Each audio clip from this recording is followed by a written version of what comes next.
Bienvenidos a todos los espectadores del tercer canal de Colombia.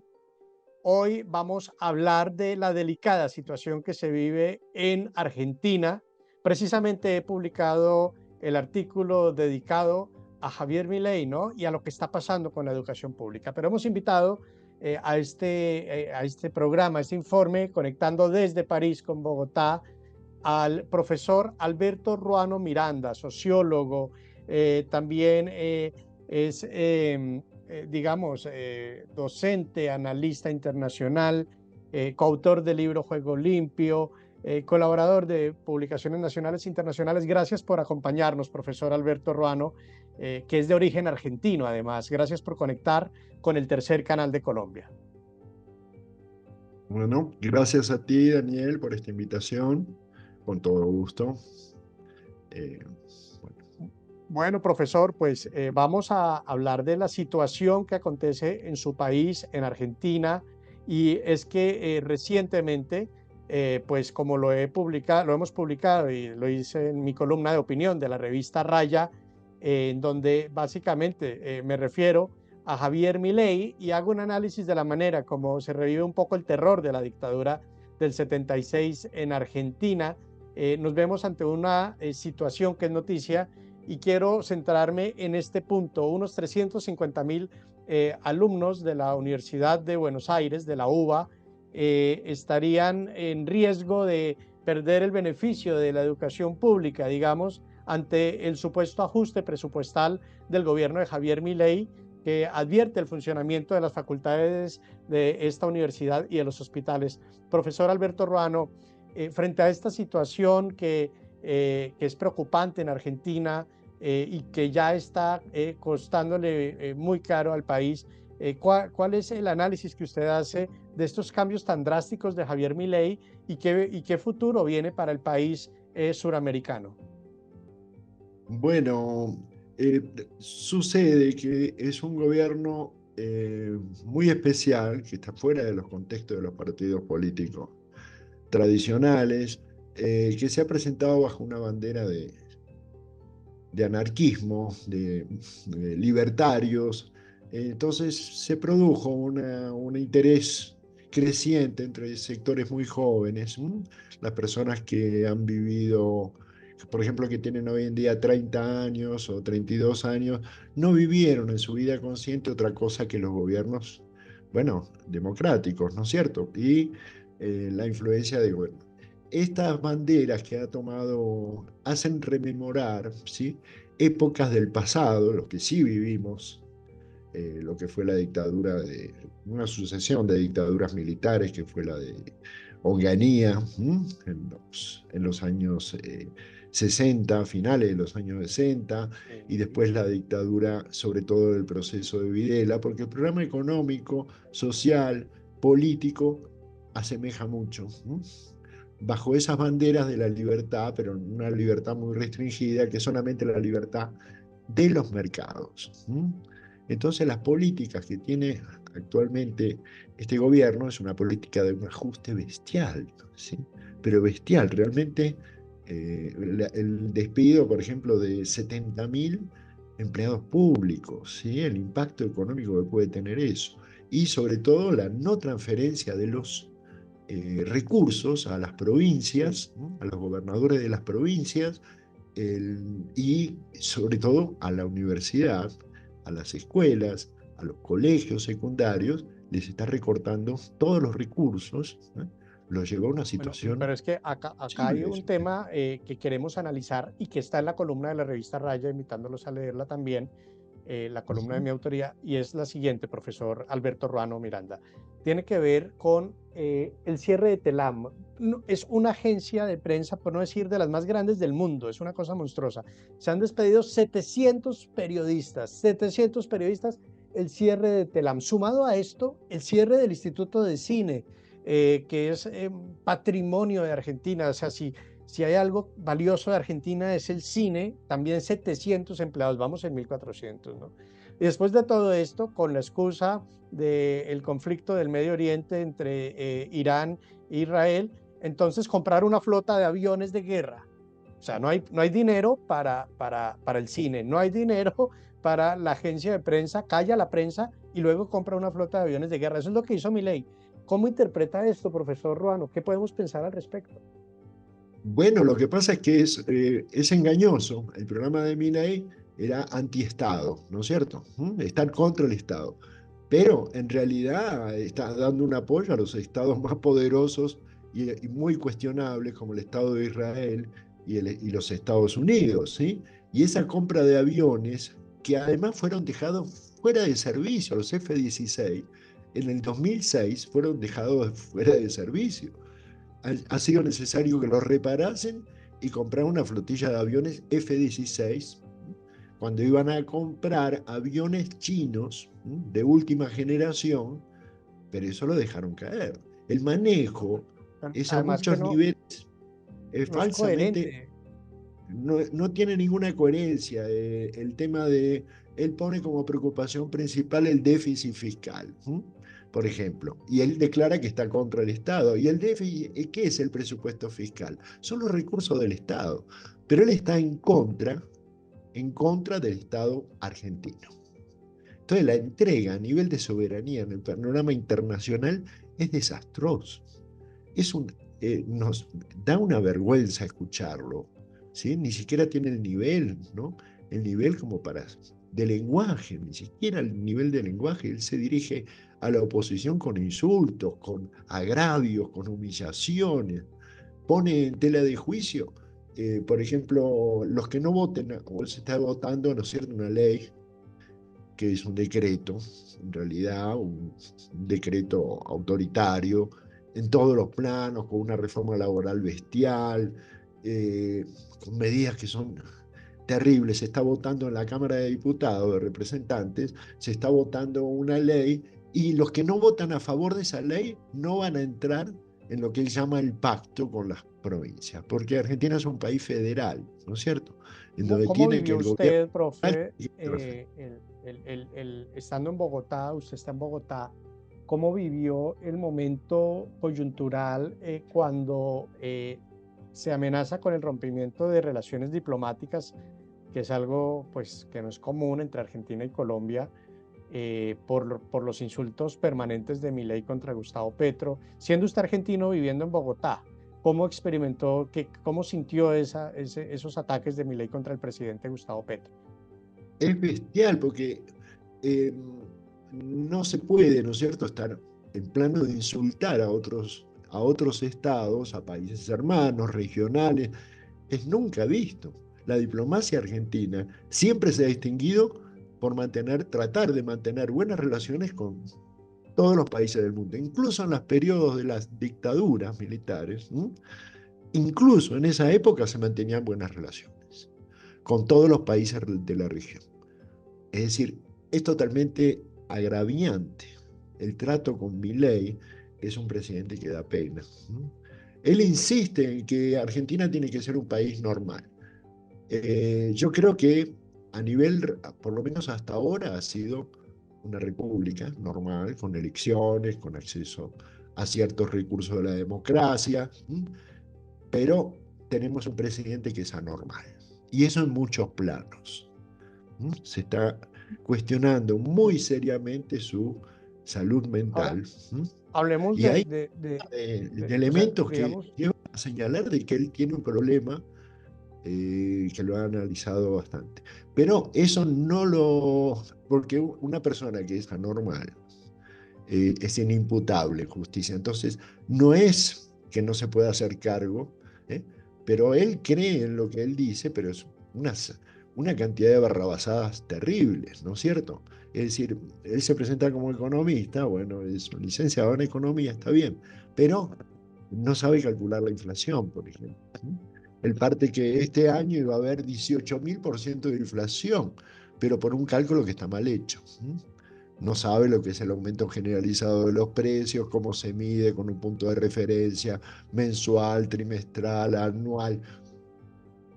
Y bueno, entonces estamos ahora, en ahora, marcha. ahora Tiene me un demente, gustaría, digamos que está claro que Milei está mal de la cabeza, ¿no? Eso está clarísimo. seguro, seguro. Em, y bueno, y no solo Milei, vemos que pasan cosas en la región. Mira Bukele, y debo Claro, decirlo yo, acá públicamente en este informe, después de la investigación que publicamos y que publiqué en mi columna de Bukele y del colombiano que nombró director de Derechos Humanos de la Presidencia de El Salvador, que tiene nexos con el paramilitarismo, a mi cuenta de Twitter están llegando mensajes muy raros de El Salvador.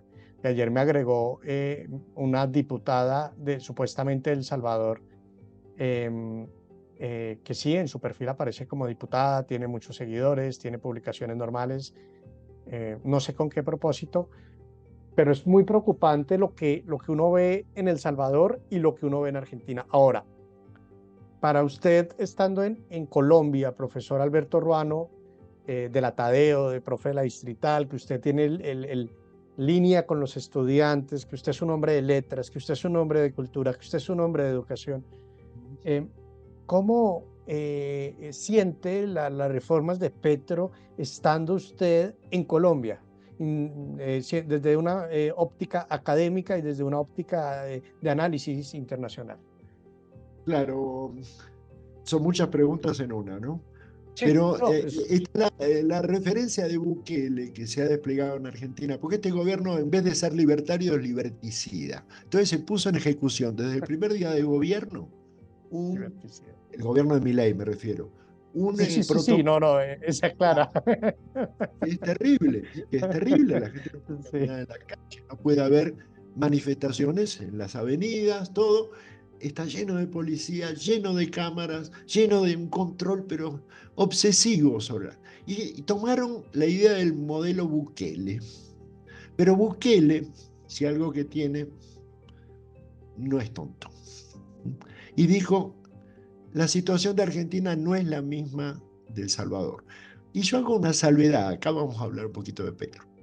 Hago una salvedad con El Salvador por el tema de las maras, porque más del 80% del territorio nacional estaba en poder de capos de las maras. Cada calle de la capital, ¿no es cierto?, de El Salvador, cada calle tenía su coimero, su agente de ellos, muchos de ellos con 15, 20 homicidios de eso. Y él tomó una medida muy drástica que seguramente no entra dentro de los marcos del Estado de Derecho, pero que es una situación distinta a cómo se implementaría el mismo modelo en Argentina, por ejemplo, que se implementaría directamente contra el movimiento social político. Y de hecho, es un problema contra los dirigentes sindicales, estudiantiles. Ese mismo protocolo, ese mismo tipo de cárceles, pero lo quieren aplicar en un sentido social. Entonces Bukele tomó esas precauciones, no fue la asunción de Milei. Mandó un representante, todo, y tomó distancia de eso. Lo mismo que en Perú, quieren copiar el modelo Bukele, pero sabemos que bajo la dictadura de Boluarte, lo van a implementar contra el movimiento social indígena, de los movimientos de las sierras peruanas. El modelo Bukele es un modelo de política traqueta, de alguna forma. Es distinto, porque él toma distancias, ¿no es cierto? Es decir, los problemas de muchas veces en muchos países de América Latina trascienden los recursos que puede tener el Estado de Derecho. Es decir, si hay una fuerza que controla el 80% o varias fuerzas que controlan el 80% del territorio nacional, el Estado carece. Y bueno, la fuerza la fuerza así física, ¿no es cierto? Encarcelar a la gente, todo eso, no es derecho ni es razón. Es una Claro. frase de Saint-Just. Pero puede ser necesario la fuerza para establecer algún día un estado de derecho y de razón. Digamos, No es derecho y puede no es razón. ser Pero eso, hablemos puede. ahora, de algo razonable y tiene que ver con la marcha del Día del Trabajo, del 1 de Mayo, y lo que está pasando en Colombia con las reformas sociales del presidente Gustavo Petro. ¿Por qué tanta resistencia a reformas sociales de temas tan básicos que están tan mal en Colombia como la salud, como la pensión, como la educación? Porque eso está mal en Colombia, pero si no se reforma, ¿qué se hace? Tú lo sabes muy bien, Daniel, vivimos en Colombia una situación de una polarización social, de fanatismo, de toma de partido, ¿no es cierto?, uribistas, petristas, que es totalmente excluyente. Entonces hace muy difícil las tareas de gobierno. Un acierto que fue muy inteligente de Gustavo Petro fue haber llamado a un diálogo con Uribe, con Álvaro Uribe, apenas antes de comenzar su gobierno. Y porque eso hay que cambiar esa cultura. Y los medios de comunicación, los grandes medios de comunicación no están contribuyendo a eso, sino que alimentan esa puja. Uno ojea la revista, por ejemplo, la revista Semana, es escandaloso. Se está mezclando todo, se tratan de presentar argumentos, es un panfleto cada uno de los editoriales. Entonces, contribuir a una cultura diferente. Va a haber elecciones 2026. Crear fuerzas que vayan a una convocatoria ciudadana mucho más amplia y que no se confundan ni con uribismo ni con Colombia Humana, que yo apoyé ese programa, todo, pero es necesario cambiar. Hay que dar una batalla cultural en Colombia para cambiar y empezar por una clave, que es el respeto. Entonces, estas manifestaciones que hubo recientemente, a mi modo de ver, son muy manipuladas. Es algo muy vago, muy impreciso, pero hay que ponerles atención. Lo importante es las leyes, la reforma a las pensiones, la reforma a la salud. Es clave que pase. Que la salud, la educación, la asistencia a las personas de edad, es un derecho. No es una mercancía, no es algo que hay que estar vinculando, ¿no es cierto?, a las AFP o a las EPS, ¿sí?, privadas que controlen eso, porque hay muchos abusos, hay un enriquecimiento excesivo, mientras que hay que habilitar un sistema de salud, como lo propone el gobierno, de cobertura de las pensiones, de cobertura de la educación, que sea realmente universal, que sea realmente democrático, que se pueda estudiar, que los jóvenes, ¿no es cierto?, sobre todo de los estratos de bajos recursos, que puedan estudiar con matrícula cero, enseñanza pública, como se está practicando actualmente en la Universidad Distrital, y eso me parece formidable, ¿no es cierto? Profesor Alberto Ruano Miranda, nos deja muchas conclusiones. Es cierto, como usted lo dice, cada editorial de Revista Semana es un panfleto, y realmente se requiere de los medios alternativos como el Tercer Canal de Colombia, por supuesto, para el cual estamos haciendo esta entrevista y que invitamos a todos los telespectadores a compartirla con esta reflexión y con este análisis de un hombre de letras, de un hombre que es Alberto Ruano Miranda, un reconocido analista internacional. Profesor Alberto Ruano, gracias por acompañarnos en el Tercer Canal de Colombia. Esperamos tenerlo más a menudo y bueno, vamos a seguir muy atentos porque nos quedamos también con qué pasa con todos estos periodistas despedidos de Telam, qué pasa con todos estos productores de cine despedidos, qué pasa con la cultura argentina, ¿no? Falta que acabe con el tango. Pues bueno, gracias, profesor Alberto Ruano, por acompañarnos en esta entrevista. Gracias a ti, Daniel, muy amable, que tengan una feliz tarde. Seguimos conectados con el Tercer Canal de Colombia, invitándolos a ver toda nuestra programación. Y con este informe desde acá, desde Francia, soy Daniel Mejía Lozano, con el profesor Alberto Ruano, la producción de Albita Neira, y seguimos siempre conectados aquí en La Voz de los que no tienen voz, en el Tercer Canal de Colombia. Apoya el trabajo periodístico del Tercer Canal. Ingresa a la app o a www.nequi.com. En la app ve al signo pesos y elige la opción enviar plata o a la opción recargar. Recuerda que en la página web escoges la opción recargar. Ingresa a la aplicación o a la página web de DaviPlata. Dale clic a la opción pasar plata. Elige la opción a otro DaviPlata, llena los datos y digita el número de cuenta 304-271-5010. Continúa los pasos y confirma tu aporte y listo. Juntos visibilizamos la otra Colombia. Si te gusta nuestro contenido y no quieres perderte nada de la agenda alternativa, suscríbete a nuestro canal y activa la campana de notificaciones. Recuerda darle like a este video y por supuesto compartirlo con tus familiares, amigos y conocidos. Así juntos visibilizamos la Colombia profunda. Recuerda, somos el Tercer Canal, la voz de los que no tienen voz.